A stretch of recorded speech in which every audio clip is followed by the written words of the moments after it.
Today we're going to make my peach strawberry banana smoothie, and I'm going to show you how to do it really quick. The first thing you need is a frozen banana. I like to take my bananas and just stick them one in a Ziploc bag and throw it in the freezer, kind of mush it up a little bit, and that way it's nice and frozen when I want to use it. Just pull it out and it's a perfect portion, just one banana for each smoothie. I'm going to use some fresh strawberries. I'm going to use some sliced peaches. These are from Aldi. I really like these. They are a great price. It's like $2 for a bag. And then I'm also going to use some non-fat vanilla yogurt. You can also use Greek yogurt, but I don't care for Greek yogurt, so I really prefer the consistency of the non-fat yogurt instead. Also need a little bit of water. I usually use between 1/4 cup and 1/2 cup depending on how thick it ends up getting. And then my food processor. I don't have a blender, so I'm going to show you how to make your smoothie in a food processor instead of a blender. But if you have a blender, totally go ahead and use it. Doesn't matter. Using a knife, a spoon, and a cutting board, and that's what I'm going to use. You can also use protein powder if you want. It's not a necessity, but it kind of changes the consistency a little bit. It makes it a little bit thicker. So I'm using a Burt's Bees protein powder that's really good. I got it in a sample and I really like it. All right, so I went ahead and chopped up my strawberries, my peaches, and my banana just to give my food processor a little bit of a head start. First thing, put water in the bottom of my processor.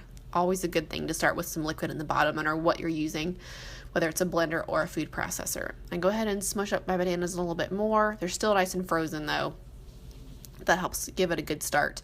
So I'm going to pop the lid on there and just give it a good little pulse. I'm going to fast forward this for you so it doesn't take quite as long. But this is on high speed here. So it ends up being like banana kind of paste. You can see it doesn't run or anything. It's pretty thick because it's frozen. Then I'm going to put in my peaches next. So I'll scoop all those in there. And it does, it's pretty thick, but it'll eventually incorporate, and because it's frozen, it has a little bit of liquid in it that will make it not quite so pasty. Then the fresh fruit has a lot of liquid in it that will really help to make the smoothie not so thick. I love how the color changes slowly there and turns it all pink, even though there's peaches in there. Sometimes I have to get my spoon in there and kind of whirl it around a little bit because it is a food processor, not a blender, but that's okay. Now I'm going to put in my yogurt, and I don't ever measure this. I just kind of grab my tablespoon there, my serving spoon, and put in about 2 scoops just to give it the consistency that I want, and also because the yogurt helps me stay full a little bit longer because it has the protein in it. So that's another reason why I use the yogurt. You don't have to put yogurt in it if you don't want to, but I like how creamy it makes it. It's kind of like ice cream, sort of. So there you can see the consistency. That's kind of what I want, and I could go ahead and drink it right here. It is done. So it's pretty runny, but I like it that way. It goes through a straw pretty easily. So now I'm going to add the protein powder just because I have a little bit left in this packet.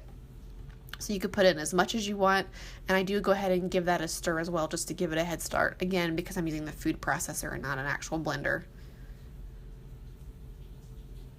Give that a little whir and it is done. So I'm going to pour it in this glass.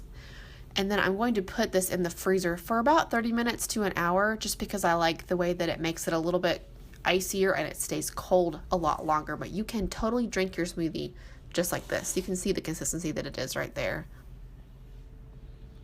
That's all it takes. And then what I do is I put that in the freezer for about an hour, like I just said, and then drink it after that. So when it comes out of the freezer, this is what it looks like.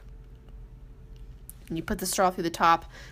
The top and the sides are kind of crusty, but the inside you can see is still really nice and runny. So I just give it a good stir and incorporate that all together, and then it's really easy to drink and it stays cold longer. I can't stand it when my smoothie gets like lukewarm. So having it frozen a little bit helps it stay cold the whole time I'm drinking it, which is always really nice.